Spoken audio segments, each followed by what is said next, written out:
지난 한 주간도 삶의 터전 속에서 수고 많으셨습니다. 오늘 주일 예배하는 여러분 한 분 한 분 위에 하나님의 위로와 은혜가 충만하게 임하시기를 기원합니다.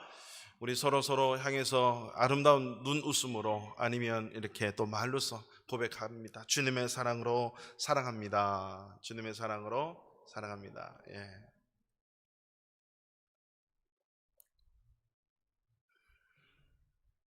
점점 우리가 사회적 격리가 있지만 마음과 또 우리 심령만큼은 서로를 위해서 중보하고 기도하고 기억하고 돌아볼 수 있는 그런 은혜가 날마다 넘칠 수 있기를 축원합니다. 할렐루야. 항상 기도합니다. 하나님, 이 마스크를 벗고 마음껏 찬양할 수 있는 그런 날을 허락해 달라고. 하나님이 꼭 그렇게 허락하실 줄로 믿습니다. 아멘을 하면 빨리 당겨져요. 하나님께서 저렇게 간절히 뭔가 바라는구나. 근데 언젠간 벗어지겠지 이러고 있으면 언젠간 그러고 그냥 가요. 나도 모르는 사이에. 할렐루야. 그런 하나님께 간구하는 간절한 마음이 있기를 축원합니다. 할렐루야. 할렐루야. TV 어느 건강 프로에서 패널들이 나와서 서로 얘기하고 또 이렇게 의사 선생님들, 각 전문 분야의 의사 선생님들이 이렇게 나오셨는데 질문하고 이제 얘기하는 장면이 있었습니다. 어떤 한 패널이 그렇게 묻습니다. 술을 도저히 못 끊고 술을 너무 좋아하는데 술을 마시려면 어떤 술이 가장 좋은 술일까요? 어떤 술이 가장 건강한 술입니까? 이렇게 질문을 해요. 혹시 아시는 분 계세요? 와인? 뭡니까? 갑자기 왜 그 이름이 생각이 안 나죠? 아무튼 여러분 알고 계세요? 어떤 술이 가장 좋은지? 건강에 정말 좋은지? 저에게도 한번 고면을 해주시면. 근데 그 의사 선생님이 하시는 말씀이 이거예요. 이 세상에 좋은 술은 없습니다. 건강한 술은 없습니다. 술이라고 하는 그 알코올 자체가 우리 몸 안으로 들어가는 그 자체는 좋은 것이 아닙니다. 그래서 건강에 좋지 않습니다 라고 얘기해요. 그러면서 백해무익합니까? 그랬더니 백해무익하다 해도 좋습니다. 육적 건강에 좋지 않다는 거죠. 여러분, 우리 크리스찬들 삶에서도 이런 백해무익한 것들이 정말 많이 있지만 육적인 건강, 영적인 건강에 무해백익한 것이 있습니다. 아무리 먹어도, 여러분 좋아하는 아무리 그 통닭, 치킨, 떡볶이를 아무리 좋아한다 그래도 먹어도 배 터지는 그 순간까지만 먹어야 되잖아요. 그 이상 먹으면 터져서 못 먹어요. 근데 터지는 순간 이후에도 계속 영적으로 먹을 수 있는 백회 무한대로 유익한 것이 있다면, 무해 무한대로 유익한 것이 있다면 그것이 바로 우리 크리스찬들의 기도 생활이라고 하는 것입니다. 기도 생활. 그런데 잘 안 됩니다. 하고 싶은데 잘 할 수가 없어요. 그런데 또 기도해야 된다는 걸 잘 알고 있으면서도 실제로 기도하는 시간을 보면 정말 작아요. 예수 믿고 크리스찬이 되어서 반드시 해야 할 삶이 있다면 그것은 바로, 그 행위가 있다면 기도 생활이라고 하는 것입니다. 기도 생활. 기도 생활 없이 이 신앙이 성장하거나 성숙될 수 없습니다.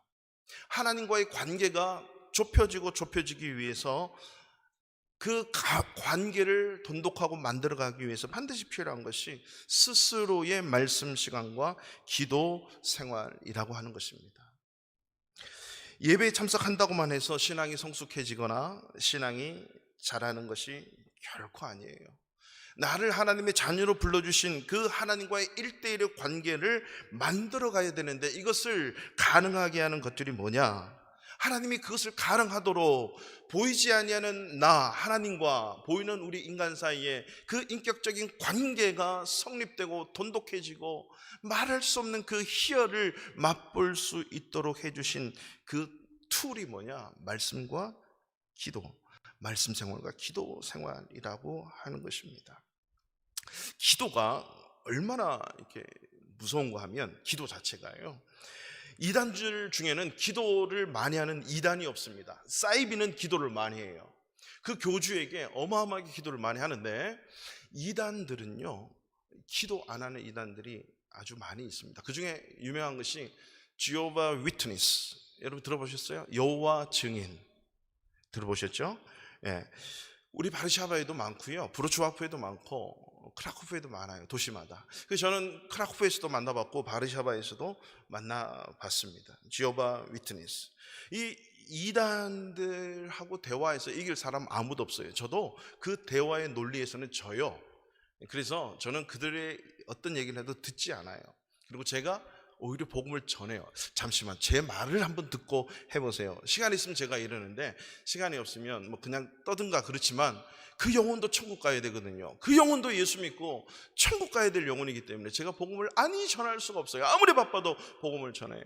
근데 너무 이렇게 귀찮게 하는 경우가 있는데, 이단 즉각 퇴치법 하나 가르쳐 드릴게요. 딱 오면, 정말 시간이 없고 그러면, 자, 그러면 내가 당신을 위해서 기도해 드릴 테니까 우리 기도하고 시작합시다. 이러면 다 가요. 100%. 아니면 뭐 설명하고 그러면 일단 기도하고 시작합시다. 그러면 다 즉각 퇴치가 돼요. 여호와 증인들.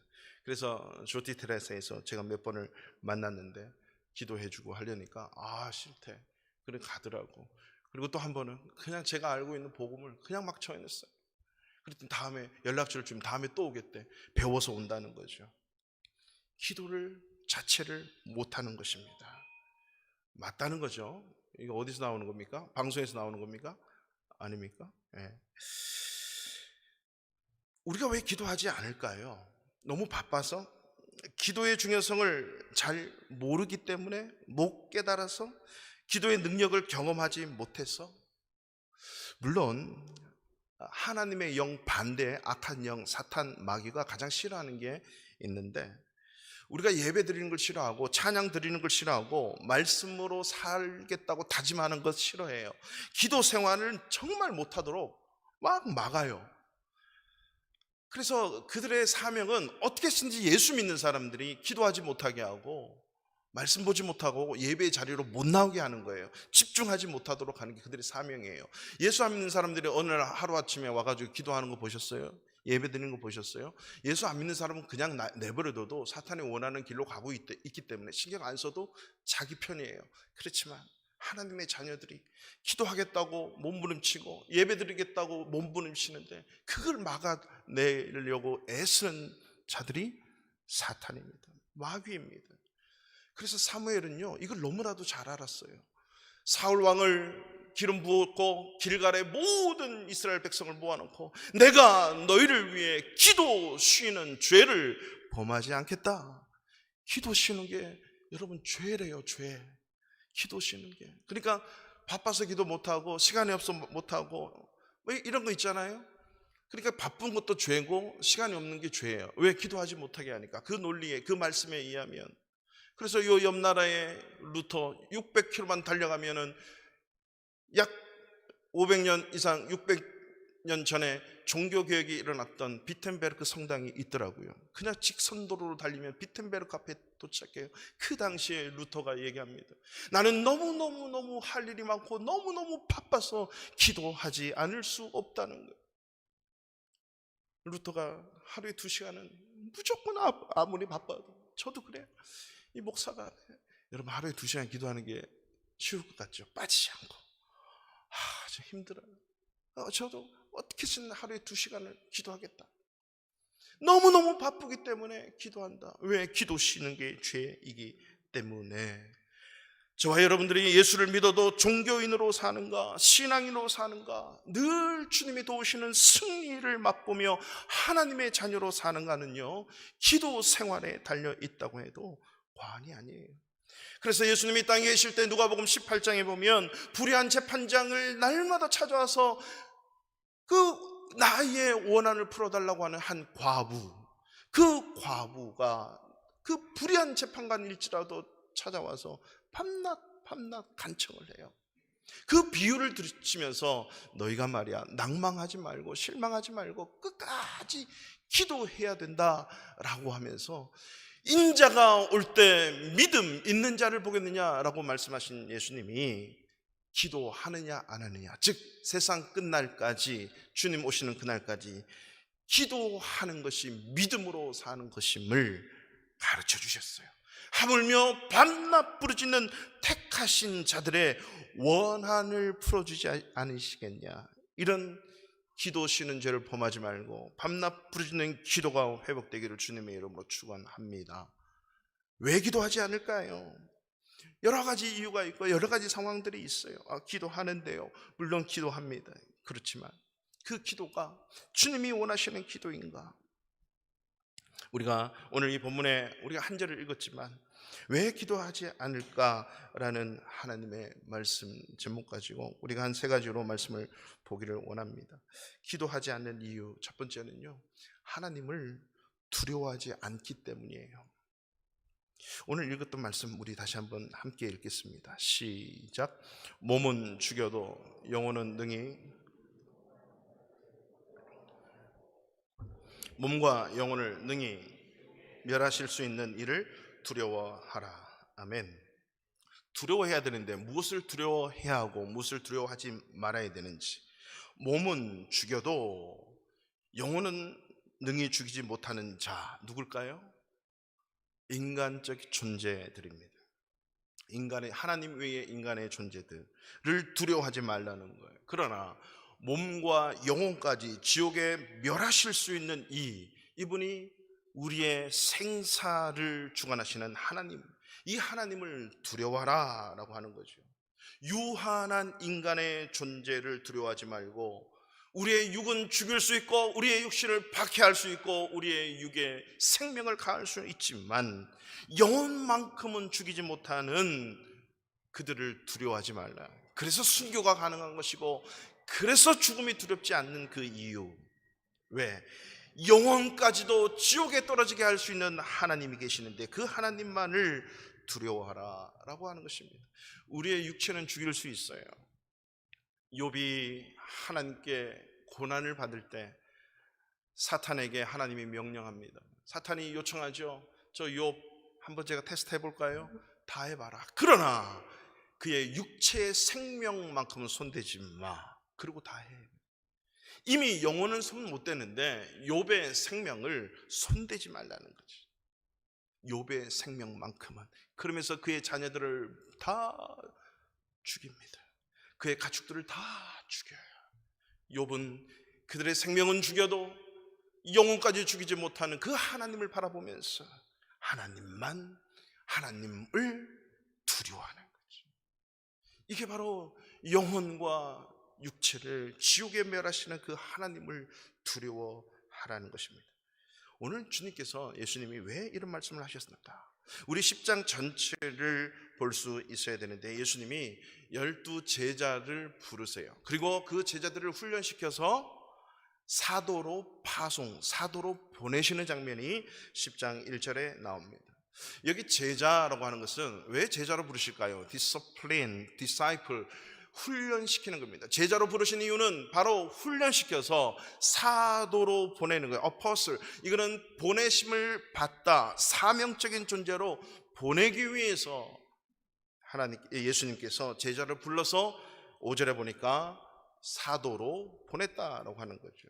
자, 이 보낼 때 어디로 보내는가? 16절 말씀, 우리 성경책 갖고 계시는 분 16절 우리 말씀 한번 보실까요? 보라, 내가 너희를 보냄이 양을 이리 가운데로 보낸과 같도다. 자, 보세요. 제자들을 불러서 보내는 것을 예수님이 직접 그렇게 표현을 해요. 내가 양을 이리 가운데 보낸대요. 여러분, 양을 늑대 가운데 보내면 그 무슨 말입니까? 늑대에게 밥을 주는 거예요. 예수님이 제자들을 보내면서 내가 너희들을 보내는 것이 양을 이리 가운데로 보내는 것이 같아. 왜 그러실까요? 그들의 힘과 능력으로 살아가는 것이 아니고 예수 그리스도의 복음을 증거하고 그들이 사명적인 존재로 살아갈 때 어떠한 자세로 살아가야 되는지를 오늘 바로 10장 28절부터 말씀을 해주시는 거거든요. 내가 너희들에게 제자로 부르고 훈련을 시켜서 보내는데, 사도로 보내는데 양을 이리 가운데 보내는 것 같이 보내기 때문에 너희는 이러한 자세로 이리 속으로 들어가야 된다. 예수 믿는 사람은요, 이러한 존재예요. 마치 양을 늑대 소굴에 보낸 것과도 같은 보냄을 받았어요. 그러면 내가 늑대가 되면 안 되죠. 그렇다고 해서 양으로 잡혀 먹어서도 안 돼요. 먹혀서도 안 돼요. 하나님, 이 양이 이리 속에서 늑대 속에 살려면 어떻게 살아가야 될까요? 보내신 분에게 물어야죠. 그래서 예수님이 다 이런 능력 주시고 이렇게 하라 그러시고 자세를 말씀해 주시는 거예요. 인간들 보지 말고 늑대들 보지 말고 오직 하나님을 두려워하라. 그러면 하나님 바라보고 하나님을 두려워하게 될 때에 그 이후 28절 이후에 하나님이 다 책임져 줄게, 머리털 하나까지도 세심받는 그런 세심함의 하나님, 그런 배려의 하나님이 다 책임져 줄게. 믿습니까? 이 믿음이 있는 자들이에요. 이 믿음이 있으니까 하나님 앞에 뭐 하는 거예요? 기도하는 거죠. 세상을 의지하지 않아요. 나에게 돈도 줄 수 있고 명예도 줄 수 있고 지위도 줄 수 있고 때로는 건강도 줄 수 있는 그 사람을 두려워하고 의지하는 게 아니라 하나님, 우리의 육체, 영혼까지도 지옥으로 떨어지게 할 수 있는 그 하나님을 두려워하는 거죠. 그래서 염려하지 말고 하나님 붙들고 달려가라는 거죠. 여러분, 오늘 이 본문에서 말하는 28절에서 말하는 두려워하다라고 하는 말은 똑같은 단어로 쓰여진데 의미가 완전히 달라요. 우리가 하나님을 두려워하는 것을 성경은 하나님을 경외하라라고 합니다. 두렵고 떨림으로 하나님을 섬기는 게 경외거든요. 두렵다라고 하는 것은 우리는 막연한 공포, 떨림만을 얘기하는 게 아닙니다. 자, 들어보세요. 강도가 어느 밤 우리 집에 왔어. 자루 하나를 주면서, 또 우리 은행 계시는 분도 계시는데 은행에 와서 자루 넣으면서 돈을 집어넣어. 그랬을 때 두렵습니까? 안 두렵습니까? 엄청 두렵죠. 막 두려워요. 근데 그 두려움과 하나님을 두려워하는 거 무슨 차이가 있을까요? 하나님을 경외할 때 그 두려움은요, 사랑과 존경이에요. 사랑은 부모가 자녀를 위해 목숨을 내놓으면서까지도 사랑하잖아요. 마치 하나님을 경외한다는 것은 하나님을 사랑과 존경하는 거, 공경으로 두려워하는 거예요. 자, 강도가 돈을 집어넣으라고 했을 때 그 강도를 사랑과 존경으로 두려움과 떨림으로 돈을 넣는 사람이 과연 있을까요? 공포로, 죽기 싫으니까, 내 생명의 육체에 해를 가기 때문에 두려운 거예요. 공포스러운 거죠. 하나님을 두려워하는 것은 그 하나님을 사랑하고 그 하나님을 존경하고 그 말씀대로 살아가겠다라고 붙들며 두려워하는 거예요. 하나님이 소리 한번 바라시면 폭풍이 일어날 뿐만 아니라 폭도 소리 한번 바라시면 폭풍이 잔잔해질 수 있는 이런 놀라운 일을 하실 수 있는 그 하나님 앞에 두려워하라는 거죠. 인간을 비롯한 세상 그 어느 무엇을 두려워하지 마십시오. 오직 하나님만 두려워하실 수 있기를 주님의 이름으로 축원합니다. 잠언 19장 23절에 보면 여호와를 경외하는 것은 사람으로 생명에 이르게 하는 것이라 경외하는 자는 족하게 지내고 재앙을 당하지 아니할 것이라. 하나님을 두렵고 떨림으로 섬기는 것은요, 사람이 생명에 이르게 한다. 진정한 영원한 생명을 이르게 한다는 거죠. 그리고 뿐만 아니라 하나님을 경외하는 자들에게는 풍요롭게 하신대요. 모든 것을 족하게 하신다는 거죠. 이 예수님이 하신 그 말씀 그대로 말씀하는 거예요. 그리고 재앙을 당하지 않는데, 어떤 어려운 재앙도 당하지 않는데 하나님을 두려워하면, 그렇기 때문에 기도하는 저와 여러분 되시기를 축원합니다. 둘째로 왜 기도하지 않을까요? 하나님의 능력을, 하나님의 권능을 믿지 않기 때문이에요. 오늘 본문이 시작하는 10장 1절 말씀을 우리 성경책 가지신 분들 한번 다 같이 읽어보겠습니다. 10장 1절입니다. 시작. 예수께서 그의 12 제자를 부르사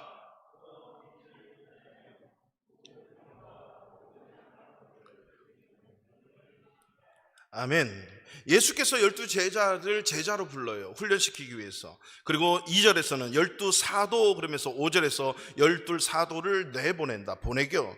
사도는 보내기 위해서, 제자는 훈련시키는데 어떻게 훈련을 시키냐면 더러운 귀신을 쫓아내고 모든 병과 모든 약한 것을 고치는 권능을 주시느라. 할렐루야.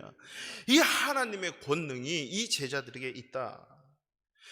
우리가 예수 그리스도의 주님의 제자가 되는 것이 중요한 이유는요, 주님을께 배워야 됩니다. 주님이 사셨던 삶의 방식으로 살아가기 위해서입니다.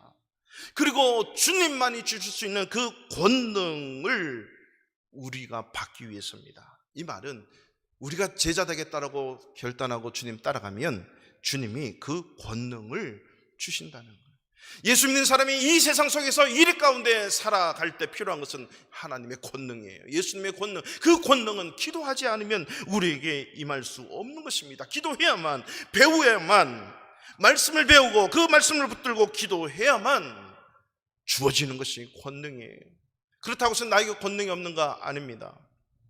예수님께서 변화산에 베드로, 요한, 야고보를 데리고 올라가십니다. 거기서 모세, 엘리야 수천 년의 사람들하고 만나서 이 대화를 해요. 얘기를 해요. 우와 하고 있을 때 하늘에서 소리가 들립니다. 내 아들의 말을 들어라. 그리고 다시 산으로 내려옵니다. 내려왔더니 9명의 제자가 밑에서 귀신들이 한 아이를 붙들고 귀신아 떠나가라 막 하는데 떠나가지가 않아요. 당신의 제자들이 능력이 없는지 고치지 못하네요. 예수님이 믿음이 적은 자들아 얘기하면서 그 아이에게 명령합니다. 말 못하고 못 듣는 이 귀신아, 내가 너에게 명하노니 그 아이에게서 나오고 다시는 들어가지 말라 하니까 이 아이가 완전히 정상으로 돌아옵니다. 제자들이 놀란 거예요. 우리도 똑같이 했는데. 그리고 한적한 곳에 가서 묻습니다. 예수님, 우리는 왜 귀신을 쫓아내지 못합니까? 예수님이 대답합니다. 마가복음 9장 27절에 말씀하시죠. 기도 외에는 다른 곳으로는 이러한 종류가 나갈 수가 없다. 이 말은 뭐예요? 하나님만이 하시는데 하나님의 능력으로만 이 일이 일어나니까 하나님께 매달려 하나님께 기도하면 이 권능을 주시는, 귀신을 내어쫓고 모든 질병을 고치고 모든 연약한 것을 고칠 수 있는 권능은 기도할 때 우리에게 주어지는 것이다 라고 하는 거예요. 예수 믿는 자들에게 이미 이 권능이 있다는 사실을 아십니까? 예수님이 승천하시면서 너희는 예루살렘을 떠나지 말고 내가 약속한 것을 기다려라. 오직 성령이 임할 텐데 성령이 임하시면 권능을 받고, 성령 임하고 권능 받는 게 따로 있는 게 아닙니다. 성령 자체가 권능이라고 하는 겁니다. 예수 믿는 사람이 이 성령과 함께 주님과 함께 손잡고 가자고 오늘 찬양한 것처럼 이 의미는 성령과 함께 살도록, 그 성령은 어떤 성령입니까? 권능이 있으신 분이에요. 권능이 있으신 분, 권능을 받고 땅끝까지 이르러 예수님의 증인이 될 거다. 즉 예수님의 증인이 되기 위해서 우리에게 필요한 것은 성령을 받아야 되고, 그 성령이 권능이 있기 때문에 이 권능을 구하며 그 권능을 누리면서 살아야 되는 거예요. 영접하는 자, 곧 그 이름을 믿는 자들에게는 하나님의 자녀가 되는 뭘 주셨어요? 권세를 주셨대요. 이 권세는 믿음 순간 나에게 오는 겁니다. 그래서 예수 믿는 게 중요해요. 예수 믿으면 나에게 이미 성령이 계시고 그 모든 권능이 나에게 있는데 내가 행할 수 없어요. 왜 그런지 아세요? 기도하지 않기 때문에. 너희가 얻지 못하면 구하지 않았기 때문에 얻지 못하는 거예요. 기도하지 않으면 이 권능이 살아날 수가 없어요. 그래서 성령은 우리가 그 성령이 행하실 수 있도록 기도로 그 주님을 깨워야 되는 거예요. 제가 목사 안수 받을 때는요, 너무 힘든 상황이었어요. 과연 내가 목사 안수를 받아도 되는 것인가? 목사 안수는 평생 한 번 받잖아요. 하나님, 제가 안수 받아야 될까요? 왜냐하면 제가 허리병이 있어가지고요, 앉지도 못하고 서지도 못하고 사역을 해도 기어다니면서 사역을 하고 새벽기도 가도 엎어져서 새벽기도 드리고, 담임 목사님이 저를 너무 몰라주는 거예요. 이 아픔을. 운전도 못하죠. 그래서 담임 목사님 수술해. 그러면 2주 만에 나으니까 수술하지 말라 그래. 그 젊은 나이에 무슨 수술이에요? 하나님, 이것을 어떻게 해야 됩니까? 이 상황에서 무슨 목사 안수? 선배 목사님들, 저 아버지 같은 목사님들 어떻게 해야 될까요? 그분들의 한결같은 대답, 그거하고 아픈 거하고 무슨 상관이야? 네가 네 일 하느냐? 주의 일을 하는디. 오늘 하루 안수 받더라도, 오늘 하루 안수 받고 죽는 한이 있어도 안수 받아야지. 아멘, 할렐루야. 목사 안수 받았는데요, 달라진 게 아무것도 없었어요. 날마다 기도하려는 성전을 다닙니다. 하나님, 제가 목사 안수 받는 거 맞습니까? 제가 목사가 맞습니까? 그날도 낮에 병원 치료받고 교회에 기도하기 간 거예요. 망연자실한 그런 아픈 마음을 가지고 교회 문을 열고 딱 들어갔는데 그 바로 앞에서 갑자기 앉아서 기다리는 한 중년의 그 여집사님이 계셨어요. 저는 중고등부와 청년을 담당하고 있었는데 그 우리 고등부 학생의 그 엄마였는데, 그 엄마가 뇌종양이 걸려가지고 뇌암이 걸려 서울대학교 병원에서 뇌 수술을 했는데 계속 두통이 너무 아파가지고 늘 치료받으러 다니는데 너무 아파서 자기가 죽고 싶다는 거예요. 그래서 교회에 와가지고 당장 누구라도, 전도사님이라도 누구라도 들어오면 내가 기도 받으려고 여기 앉아 있습니다. 그래요. 아, 그래요? 집사님? 그래서 지하 예배실로 내려갔어요. 내려가서 앉혀놓고 머리에 손을 놓고, 하나님, 이 여인의 간절한 마음의 소원을 이루어 달라고 막 기도했더니 갑자기, 목사님 안 아파요, 안 아파요, 안 아파요. 목사님 다 났어요, 다 났어요, 다 났어요. 그래요? 제가 기도해 주놓고 제가 이 어리석은 목사가 의심하는 거예요. 다 났어요? 안 아파요? 감사했죠. 그 주일날 교회에서 보고 기도해놓고도, 집사님이 괜찮아요? 다 났어요. 하나도 아프면 왜 그런지. 왜 그렇겠냐? 하나님이 역사하셨죠. 그리고 제가 선교사로 이듬해 파송받고 훈련 마치고 2년 만에 한국에 들어갔어요. 그 집사님을 봤어요. 집사님 괜찮아요? 저는 여전히 기도하고 나서도 그 뇌암이 고쳐졌나?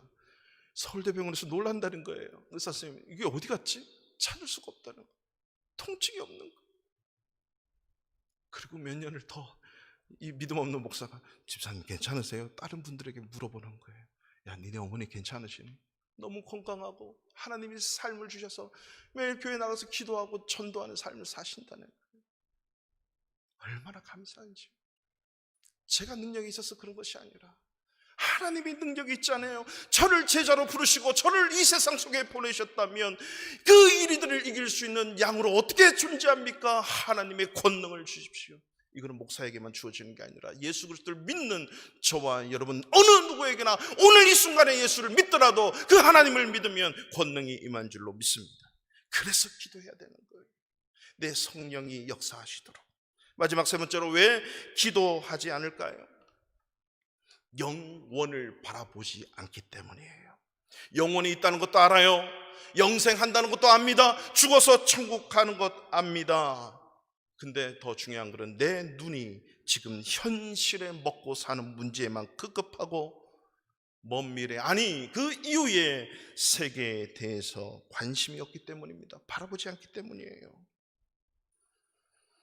돈, 명예, 권위, 편안한 것, 좋은 것, 재산, 당장 눈앞에 있는 문제들, 자녀들의 문제, 우리 부모들의 문제, 질병의 문제들만 우리가 보는 거죠. 그나마 하나 먼 미래를 볼 수 있어서 지혜롭게 대처하고 있는 것 하나, 노후 대비. 노후 대비를 잘해야 지혜로운 인생이야. 그거 해놓고 마치 성경에 나오는 그 한 부자, 모든 곳간에 쌓을 곳이 없어서 계속 지어가는 그 곳간을 바라보면서 이제 먹고 즐기자. 오늘 이 밤에 너의 영혼을 도로 찾으리니 누구 것이 되겠느냐. 노후 대비도 생명 끝나는 그 순간까지면 끝나는 거예요. 여러분, 죽음 이후에 무엇이 기다리고 있을까요? 저는 저 우체국에서 푸압스카 도로에서 쭉 우리 교회로 들어올 때 이 공동묘지에 정문의 끝에 위에 서 있는 거, 예수 그리스도께서 부활하셨습니다. 한국말로는 안 쓰여져 있습니다. 그걸 보는 순간 정말 예수님이 부활하실, 우리가 부활할 그날을 다 기다리는데 우리는 노후 대비보다도 영원한 세상을 향한 대비가 있어야 됩니다. 노후 대비보다 더 중요한 것은요, 죽음 이후의 세상을 대비하는 것이에요. 어떻게 대비합니까? 천국 가서 생활하는 그 천국의 대비입니까? 지옥 가서 사는 지옥의 대비입니까? 막연하게 죽음 이후에 끝이겠지? 그렇지 않습니다. 여러분, 기독교도요, 종교라면 이 땅 위에 존재하는 모든 종교들, 2단이든 3단이든 사이비든 이슬람이든 모든 종교의 가장 큰 공통적인 것 한 가지가 있습니다. 그것은 죽어서 천국 가는 것입니다. 막연하게 천국 가는 것입니다. 그리고 다 천국 가기를 원해요. 그래서 이 세상에서 뭔가 좀 잘 살다 보면 천국 가겠지, 남에게 해코지 안 하고 남에게 뭔가 나쁜 짓 안 하고 그냥 선하게 살면 막연하게 좋은 데 가겠지라고 서로 신의 존재를 부정하고 나는 나만 믿을 거야, 무신론, 불가지론, 여러 가지 것을 믿는다 할지라도 그 사람은 반드시 죽어요. 역사가 증명하고 하나님이 이미 말씀하셨어요. 죽는다고. 한 가지 분명히 예언하는 것은 100년 안에, 오늘 이 안에 계시는 모든 분들, 저를 비롯해서 앉아 계시는 모든 분들 100년 안에, 아니 조금 더 플러스해서 150년 안에 이 자리에 안 계십니다. 확실한 예언가예요. 제가 다 끝나게 되는 거예요. 그렇다고 해서 끝나면 끝나는 것인가? 아니라고 하는 거예요. 그것을 대비할 수 있어야 되는 거예요. 그렇지만 종교들이 다 그걸 얘기하지만 우리 기독교에서 이 세상을 창조하는 신 창조주 하나님께서는 사람을 창조할 때 원래 죽지 않고 영원히 살도록 창조하셨대요. 또 영원을 사모하는 마음을 주셨대요. 전도서 3장 11절에 보면 하나님이 모든 것을 지으시되 때를 따라 아름답게 하셨고 또 사람들에게는 영원을 사모하는 마음을 주셨느니라. 개, 돼지, 소, 말, 동물에게는 영원을 사모하는 마음을 안 줬어요. 사람에게만 영원을 사모하는 마음을 주셨어요. 왜? 이미 하나님은 우리 인간을 영원히 살도록 창조했기 때문에. 우리 대한민국 사람은 죽음 앞에서 좀 많이 다른 것 같아요. 저는 많은 나라를 가보지 않았지만 인도도요, 그렇게 오열하며 통곡하며 눈물 흘리는 것은 없습니다.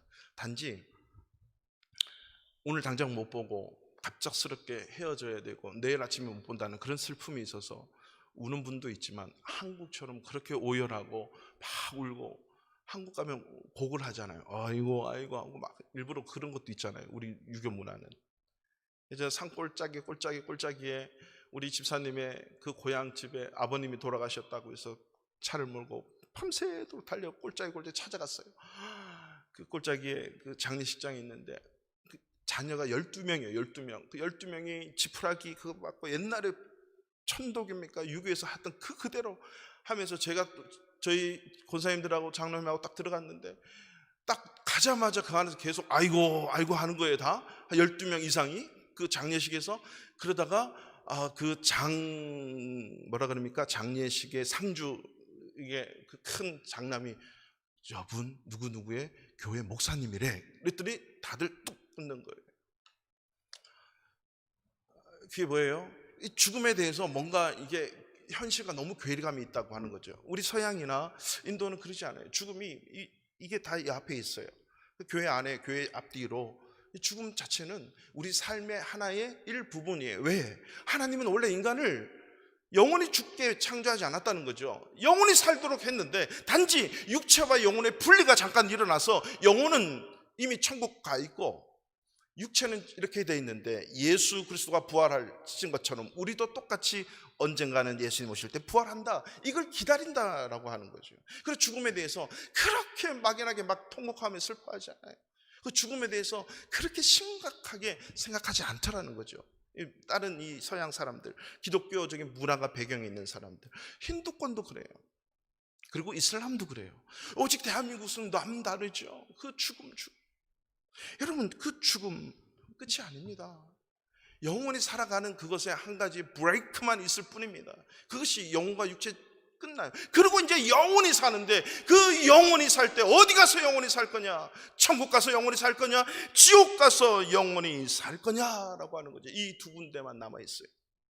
그 천국 가서 영원히 사는 천국을 대비할 때는 오늘 이 순간, 우리의 생명이 끝나는 그 순간까지만 대비할 수 있는 시간이에요. 그래야 영원한 천국 가서 살지, 영원한 지옥 가는 거, 몸과 영혼을 능히 지옥으로 멸할 수 있는 이 하나님을 두려워하면서 영원한 세상을 보면서 그것 때문에 내가 오늘 하루를, 내 인생을 어떻게 살아야 될지를 기도하라는 것입니다. 그래서 이 영혼은요, 영혼을 사모하는 마음을 주신 하나님께서 오직 한 가지 길, 예수 그리스도만을 통해서 그 천국의 영혼을 얻도록 하셨습니다. 믿습니까? 오직 예수 그리스도. 그래서 영혼의 주인공께서 이 세상에 영혼에서 영혼까지 존재하시는 그 하나님께서 인카네이션, 성육신에서 33년의 인생을 보여주시기 위해서 이 땅에 오신 분이 누구예요? 예수 그리스도. 33년 이 세상에 사시면서 무엇을 보여주실까요? 너희들은 원래 영혼부터 영혼까지 살아가는 존재야. 하지만 육체적인 한계가 죄의 삭은 사망이기 때문에 그 죄를 짓고 사망이 일어나는 그 순간까지 어떻게 살아야 되는지 아니? 이렇게 살아야 돼. 그 삶의 표본과 모범을 보여주신 분이 바로 예수 그리스도입니다. 그분은 모든 일을 하시면서 십자가에 달리시면서까지도 기도의 삶을 사셨다라고 하는 것입니다. 여러분, 그 예수님은 기도하지 않아도 돼요. 그 예수님께 왜 기도하지 않을까? 하나님이니까 기도하지 않았지. 기도하지 않아야 될 마땅한 이유는 예수 그리스도이십니다. 근데 기도하지 말아야 될 예수 그리스도는 기도하신 삶을 살았고, 기도를 마땅히 해야 될 우리 죄인된 인간은 기도하지 않습니다. 왜 그럴까요? 왜 기도하지 않을까요? 영혼을 보는 눈 있지만 영혼을 바라보지 않는 거예요. 이 세상 삶이 다인 줄 알고 오늘 하루 벌어 먹고 사는 이것이 다인 줄 아는 것. 오늘 로뎀나무를 일찍 오셔서 읽어보신 분이 있으시겠지만, 도로 포장 재료라고 하는 제목의 글입니다. 한 부자가 예수 믿고 죽어야 되는데 임종을 앞두고 하나님께 졸랬어요. 하나님, 제 인생 끝나고 하나님 나라 가는데 한 가지 소원이 있습니다. 그 소원이 뭔데? 제가 엄청난 재산이 있는데 이 재산을 조금만 천국에 좀 갖고 가게 해주세요. 이런 질문을 많이 받아요. 자기가 가장 사랑하는 이 강아지만큼 데리고 가고 싶다는 그런 우리 아이들도 제가 많이 봤어요. 이제 강아지가 천국 가느냐 못 가느냐 막 이런 얘기도 하는데, 하나님께서 고민을 하신 거죠. 네 재산이 얼마만큼 되는데 그걸 가져오게 했냐 그랬더니, 그래 한번 가져와 봐라, 이렇게 된 거예요. 그래서 하지만 하나님이 얘기하면 가방 하나만 만들어야 돼. 23kg 가로 세로 높이 23kg 하나만 딱 해야 돼. 네, 한 가지 허용이 된 거예요. 그래서 이 부자가 모든 재산을 다 팔아가지고 순금으로 채워서 그 가방 하나를 만듭니다. 그리고 천국에 딱 도착했어요. 했더니 그 천국 게이트맨이 누구냐? 베드로 아저씨, 베드로 사도. 베드로가 묻습니다. 그 가방은 천국 들어올 때 못 가져오는데, 아니 하나님이 허락하셨어요. 그래요? 그러면 그 가방 안에 뭐가 있을까요? 열었어요. 베드로가 보더니 뒤로 자빠지는 거예요. 왜 이걸 갖고 왔지? 왜요? 이 황금은 우리 천국에서 그냥 길바닥에 도로 포장할 때 쓰는 건데 왜 갖고 왔지? 도로 포장할 때 쓰는 거래. 여러분, 바로 그거예요. 우리 인간의 편에서 이게 가장 소중하다고 생각하는데, 천국에서는 그냥 흔하게 도로 다닐 때, 여러분 그냥 차 운전하고 다닐 때 사용하는 것이라고 하는 거죠. 여러분, 이 땅 위에서는요, 영원한 것만 가치가 있습니다.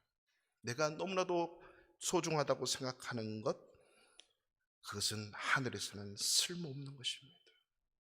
영원하다라고 하는 것만 가치 있어요. 내 몸뚱아리조차 가치 있다고 생각하시죠? 왜? 저 천국에서 영원히 살아야 되기 때문에 내 몸뚱아리가 소중해요. 그래서 남의 몸뚱아리도 소중해요. 그래서 한 영혼이 소중해요. 한 사람이 소중해요. 사람이 가장 가치 있어요. 그 영혼이 천국 가야 되잖아요. 그 영혼이 하나님에 의해서 창조당해서 영원한 세상에 살아야 되잖아요. 어제 8.15 우리 대한민국 광복 75주년이었습니다. 우리 민족이 겪은 가장 큰 고통이 있다면 아마 일제강점기 36년이지 않는가 생각이 듭니다. 조선진, 조선 이러면서 나중에 대한민국으로 바뀌었지요. 이스라엘 백성들도 70년의 바벨론 포로기가 그 민족적으로 가장 큰 아픔과 재앙이었습니다. 근데요, 잘 생각해 보면 그때 이후로 1948년도 이스라엘이 독립하기까지 이스라엘은 나라가 없었어요. 70년 남유다, 남쪽 유대 땅이라고 하는 그 국호가 시드기야 왕에 의해서 완전히 끝나면서 붙잡혀가면서 70년 포로 들어가면서 이스라엘이라고 하는 국호는 땅에서 사라졌습니다. 2000년이 넘도록 유대민족은 나라 없이 떠돌아다녔어요. 역사를 아시는 분은 다 아실 거예요.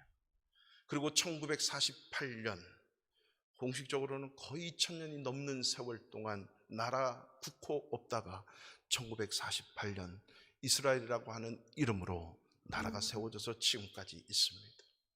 얼마나 고통스러운 날들이었을까요?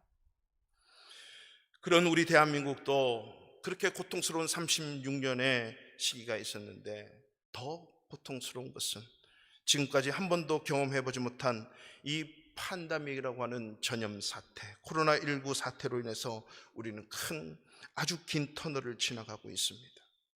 근데 우리가 더 두려워하는 게 뭡니까? 끝도 미래의 어떤 상황도 예측할 수 없다는 거예요. 여러분, 이 일에 누가 자유할 수 있겠습니까? 다 노출됐습니다. 그러나 이스라엘 백성도 그랬고요, 우리 민족도 그랬습니다. 고통의 때, 고난의 때 우리의 상황과 형편과 처지를 바라보는 것이 아니라 그 위에 하나님이 과연 무슨 뜻이 있을까 하나님을 기대하고 하나님의 자비와 긍휼을 구하는 것입니다. 나의 영혼도 중요하고 우리 가족의 영혼, 우리 교회 성도들의 영혼, 우리 회사의 영혼들, 이 나라와 민족, 그 어떤 하나 전혀 들어보지 못하고 한번 들어본 그 나라의 영혼도 하나님께는 소중합니다. 그렇기 때문에 우리는 나를 위해서, 우리 나라를 위해서, 우리 가정을 위해서 기도하지 못할지라도 하나님의 관심이 있는 영원한 세상에 함께 영원히 살아야 될 그 영혼에게는 관심을 가지고 그들을 위해서 기도하는 시간도 필요하다라고 하는 것입니다. 이제 앞으로 예측할 수 없는 이 나날을 우리가 보내면서 앞으로 기쁨으로 찬양하고 큰 소리로 찬양하고 악기를 치는 일도 없어질 수 있습니다. 소리내서 기도하는 일도 없어질 수 있고요, 이렇게 함께 모여 예배할 수 있는 날도 없어질 수 있습니다. 그렇지만 더 중요한 것은 그런 어려움 속에서도 우리의 마음 중심만큼을 하나님을 떠나지 않고 하나님 앞에 머물 수 있는 것, 모일 수 있을 때 모여야 되고, 예배할 수 있을 때 예배해야 되고, 찬송하고 기도할 수 있을 때 찬송하고 기도해야 된다는 것입니다. 언제 어느 때 어떻게 우리가 이것이 다 끝나게 될지 몰라요. 이미 영국도 그랬고 우리 대한민국도 그런 초짐을 보이고 있죠. 모여도 찬송가 부르지 마라, 큰 소리로 찬송하지 마라, 기도하지 마라. 실제로 그럴 수 있습니다. 여러분, 지금은 우리가 허락된 형편 속에서 함께 모여 예배하고 기도해야 할 때입니다. 실제로 시간을 내어서 개인 기도와 교회 공동체 기도를 해야 될 때, 요즘 우리 교회에 우리 권사님들께서 새벽에도 낮에도 교회 와서 수시로 와서 기도하시고 얼마나 감사한지 모릅니다. 내 스스로 내 손으로 교회의 문을 열고 내 스스로 하나님 앞에 나와 무릎 꿇고 말씀을 피고 말씀해 주십시오, 제가 기도로 반응하겠습니다. 스스로 하나님 앞에 기도해야 할 때가 지금입니다. 스스로 하나님 앞에 무릎 꿇어 말씀을 열고 내가 스스로 하나님 앞에 기도할 수 있다면 올바른 신앙입니다. 직장에서도 가정에서도 기도하고, 자녀들은 학교에 가서도 기도로 시작하고, 사업장에서도 기도로 시작하고 기도로 닫고, 기도해야 할 때라고 하는 사실입니다. 예배도 개인 예배가 중요하고 회중 예배가 함께 중요합니다. 회중 예배와 함께 개인 예배가 중요하고 개인 예배와 함께 회중 예배가 존재하고 중요하듯이 기도도 개인적인 경건의 기도뿐만 아니라 공동체성을 떠난 그 기도가 중요하다는 것입니다. 그래서 저는 우리 바르샤바 한인교회 성도님들이 우리 교회에 밤, 낮, 새벽, 저녁 정기적으로 기도 예배 시간에 다 있어요. 낮에 못 오시면 밤에 오시고, 밤에 못 오시면 새벽에 오시고, 집에서 기도할 수 있습니다. 그렇지만 함께 모여서, 아니 아무도 없는 이곳에 와서 지금 기도해야 될 때입니다. 그 기도에 개인적인 기도의 열정이 있다면 교회를 안이 찾을 수 없습니다. 교회에 와서 나라와 민족과 교회와 이 시대와 이 사회를 위해서 기도하지 않을 수가 없어요. 예수 안 믿는 사람이 걱정은 하지 기도하지 않잖아요. 예수 믿는 사람만이 기도할 수 있는 특권을 주셨고, 이것이 오늘날 우리에게 주어진 의무라고 하는 것입니다. 자녀들이 학교 안 가서 집에서 공부할 수 있을까요? 없을까요? 있습니다. 충분히 할 수 있습니다. 그렇지만 오프라인에서 현장에서 공부하는 것이 절대적으로 필요하다고 느끼지 않으세요? 신앙생활도 마찬가지입니다. 구약과 신약 통틀어서 성경에 보면 어렵고 힘들고 하나님 앞에 죄짓고 재앙당하고 전염병이 일어났을 때 그들은 성전에 모이고 수문학 광장에 모였고, 미스바 수문학 광장에 모이고, 예루살렘 성전에 모이고, 베달에 모이고, 길갈에 모여서, 다락방에 모여서, 교회에 모여서 함께 부르짖고 기도했습니다. 그 기도가 나라와 민족을 살리고 사회를 살리고 공동체를 살립니다. 우리에게 돌을 던지는 수많은 일대가 있더라도 그들을 위해서 사랑을 품고 기도할 수 있어야 된다는 거죠.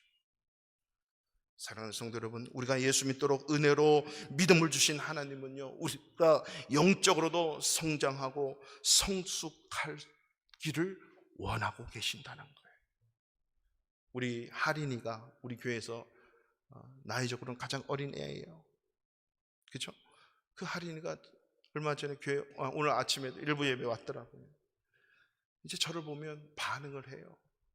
원래 코로나 있기 전에 나올 때는 막 저를 상당히 거부했거든요.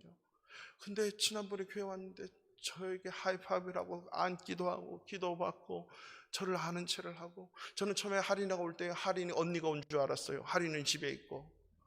6개월 만에 그렇게 성장을 했더라고요. 말도 자기 말로는 나는 알아듣지 못하는데 엄마 아빠가 다 통역을 하는 거예요. 우와, 성장하고 성숙했다. 엄마 아빠가 대단해요. 그러나 그 하린이가 6개월 전에 봤던 그 하린이의 모습으로 온다면 저는 가슴이 아팠을 거예요. 그러면서 그 엄마가 잘못됐던, 아빠가 잘못됐던, 하린이가 잘못됐던, 성장하지 못하고 성숙하지 못하고 자라지 못한 하린이, 생각조차 할 수 없잖아요. 영적으로 마찬가지입니다. 우리가 하나님의 자녀라고 하는데 이 자녀된 우리가 하나님 안에서 성장하지 못하고 성숙하지 못한 믿음을 갖고 있다면 기도하지 않아서 그렇습니다. 기도해야 믿음이 성장하고 성숙합니다. 스스로 책을 펴서 공부할 줄 아는, 스스로 엄마 아빠에게 물 한 컵 떠줄 수 있고 라면을 끓여줄 수 있고 후라이를 챙겨줄 수 있는 그 나이가 됐을 때 엄마 아빠는 많이 컸구나. 내 스스로 하나님 앞에서 하나님을 찾고 부를 수 있도록 성경을 펴고 교회 문을 열고 와서 기도할 수 있는 그 기도의 시간, 그래야 성장하고 성숙하고 영혼을 바라보고 하나님을 두려워함으로 하나님 저에게 이 땅을 살아갈 수 있는 권능을 주십시오. 크리스찬으로 살아갈 수 있고 하나님의 자녀로 살아갈 수 있는 권능을 주십시오. 저 누굴거리는 이리때 속에서 양으로 어떻게 살아가야 되겠습니까? 뱀같이 지혜로운 지혜도 주시고 그 귀신을 쫓아내고 질병도 쫓아내고 그 연약한 것을 쫓아낼 수 있는 권능을 나에게 주십시오라고 여러분 무릎 꿇어 기도해 보지 않으시겠습니까? 코로나19 사태, 팬데믹 때문에 모든 길이 막혀 있다 할지라도 길이요 진리요 생명 되신 예수님께는 길이 있고 우리의 생명이 그분께 있다는 사실을, 그분이 우리에게 온전한 승리를 주신다는 사실을 잊지 말아야 됩니다. 지난주 우리 대한민국 경기도 이천에서 홍수가 너무 많이 나서 비가 너무 많이 와서 건물이 막 무너지기 시작했어요. 근데 그 큰 개 한 마리가 그 무너진 건물을 돌아다니면서 계속 끙끙거리고 짖지 못해서 끙끙거리는 그 개의 울음소리를 들은 119 구조대와 마을 주민들이 그 개가 왜 그러나 싶어가지고 찾아가서 그 개가 머물는 장소를 봤더니 자기 새끼 강아지가 2마리 나오더라는 거예요.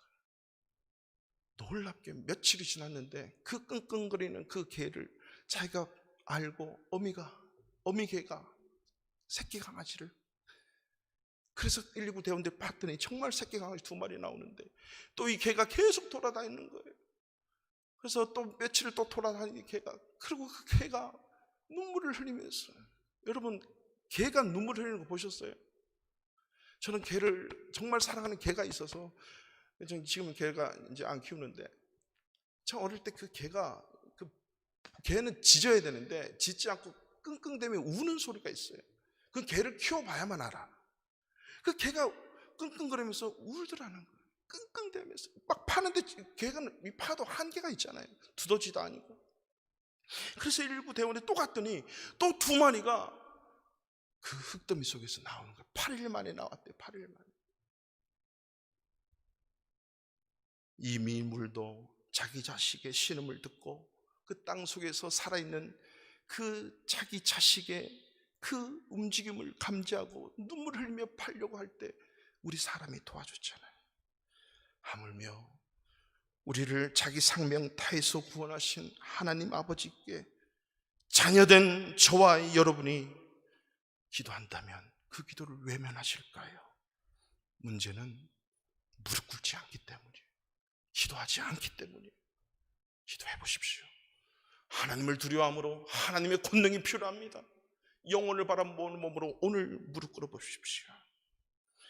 사랑하는 성도 여러분, 기도는 믿는 자들에게 하나님께서 하시는 명령이기 때문에 우리의 의무이지만 동시에 이 세상을 이리때 속에서 우글거리는 이러한 고통과 질병과 어려움 속에 살아가는 하나님의 자녀들이 하나님의 능력으로 살도록 하시는 특권이고 능력임을 잊지 마시고 기도의 삶이 회복되어 기도의 은혜와 능력을 맛보실 수 있는 저와 여러분 되시기를 주님의 이름으로 축원합니다. 다시 자리